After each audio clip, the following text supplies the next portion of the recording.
By far, the most popular fold is the presidential. It's as iconic as the dinner jacket itself. Lay the pocket square upside down with an edge towards you. Fold in half towards you, then fold in half to the left, and fold in half again. Fold the bottom up to be a little bit longer than the depth of your pocket. Don't fold it in half like the YouTubers tell you. Voila! Pocket that thing.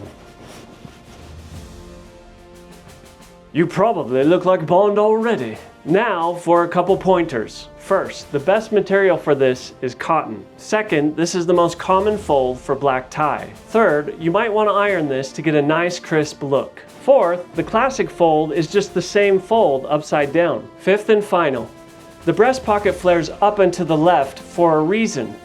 This is to enhance the visual appeal of a suit. So things in this pocket look best if they flare up and to the left as well. One thing you'll notice about the presidential fold is it violates that rule. It settles flat like your hair on a bad hair day. To solve this common problem with the presidential fold, check out the Prophet fold. With your trusty pocket square, you never have to fear looking plain without a necktie. If you like this video, hit that subscribe button, and you'll never have to take style advice from a YouTuber again. Most importantly, gentlemen, keep looking classy. I'll see you at the top.